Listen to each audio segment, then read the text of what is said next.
ఉపాధికి బాటలు జిల్లాలో కొత్త ఇండస్ట్రియల్ ఐటీ పార్కులు హాజీపూర్ మండలంలో ఏర్పాటుకు అడుగులు ప్రణాళిక సిద్ధం చేసిన జిల్లా యంత్రాంగం ఎమ్మెల్యే పిఎస్ఆర్ చొరవతో చకచక పనులు మంచిర్యాలకు ఐటీ హబ్ వస్తుంది. వేంపల్లి ప్రాంతంలో ఐటీ పార్క్ ఏర్పాటు చేయడం కోసం ఎమ్మెల్యే పిఎస్ఆర్ తీవ్రంగా కృషి చేశారు. రాష్ట్ర ప్రభుత్వంతో మాట్లాడి ఆల్రెడీ ఐటీ పార్క్ కూడా మనకు శాంక్షన్ కావడం జరిగింది.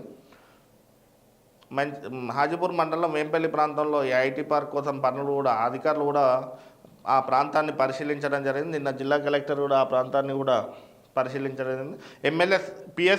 మంచిర్యాల ఎమ్మెల్యే పిఎస్ఆర్ చొరవతోనే మంచిర్యాలకు ఐటీ హబ్ వచ్చింది. పిఎస్ఆర్కి మంచిర్యాల ప్రజల తరఫున C4 తరఫున కూడా ప్రత్యేక కృతజ్ఞతలు. వాస్తవానికి ఎంపీగా గడ్డం వంశీకృష్ణ, ఎమ్మెల్యేగా వివేక్ ఉన్నప్పటికీ కూడా మంచిర్యాల అభివృద్ధిపై, చెన్నూరు అభివృద్ధిపై దృష్టి సారించకపోయినా కేవలం పిఎస్ఆర్ ఒక్కసారి ఎమ్మెల్యే కాగానే, గతంలో ఉమ్మడి రాష్ట్రంలో ఎమ్మెల్సీ ఉన్నప్పటికీ ఎమ్మెల్యే కాగానే 7 నెలల లోపే మంచిర్యాలకు ఐటీ హబ్ తీసుకొచ్చి ఏ నాయకుడికి లేని విజన్, ఏ నాయకుడు లేని ఆలోచన ప్రేమ్సాగర్ రావు తన ఆలోచనను అమల్లో పెట్టి రాష్ట్ర ప్రభుత్వంతో మాట్లాడి ఐటీ హబ్ తీసుకురావడం నిజంగా కూడా అభినందన విషయం. మంచిర్యాల అభివృద్ధికి బాటలు పడుతున్నాయి, మంచిర్యాల జిల్లా అభివృద్ధికి బాటలు పడుతున్నాయంటే నిజంగా హర్షణీయమైన విషయం. ప్రేమ్సాగర్ రావు చాలామంది అంటారు ప్రేమ్సాగర్ రావు రౌడీ అని. నాకు కూడా పెద్ద సంబంధాలు ఏం లేవు. ప్రేమ్సాగర్ రావుతో తక్కువ పరిచయం, నాకు ఆయనతో కూడా కమ్యూనికేషన్ తక్కువనే ఉంటుంది. అయినప్పటికీ కూడా ఒక ఐటీ హబ్ మంచిర్యాల ప్రాంతంలో తీసుకురావడం అంటే చాలా గొప్ప నిర్ణయం.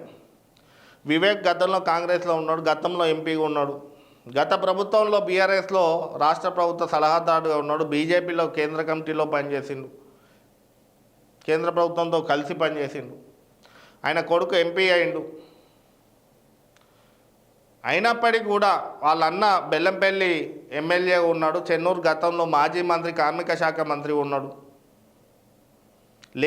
వాళ్ళకి లేని గడ్డం ఫ్యామిలీకి లేని అంటే గుడిసెల వెంకటస్వామి, గడ్డం వెంకటస్వామి ప్రజల సమస్యలపై, జిల్లా అభివృద్ధిపై, ప్రాంత అభివృద్ధిపై దృష్టి పెట్టి ప్రజా సమస్యలపై పోరాటం చేసి ప్రభుత్వంలో పనిచేసిన ప్రభుత్వాన్ని నిలదీసి ప్రజా సమస్యల కోసం కొట్లాడి ఇప్పుడు మాత్రం ఆ పరిస్థితులు లేవు. కేవలం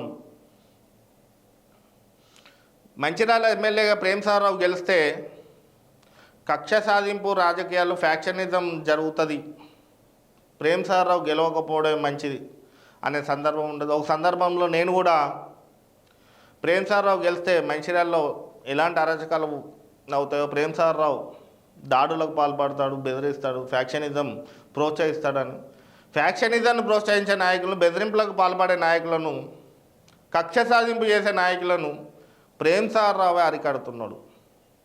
పార్టీ పేరు చెప్పి, ఎమ్మెల్యే పేరు చెప్పి దాడులు చేయడం, భూ కబ్జాలు చేయడం, అడ్డగోలుగా బెదిరించే పనితీరులో ఎవరైనా ఉంటే కాంగ్రెస్ నాయకులే కానీ ఎమ్మెల్యే పిఎస్ఆర్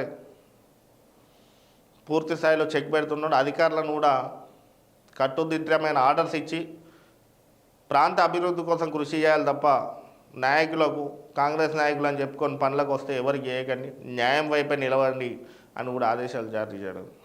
కానీ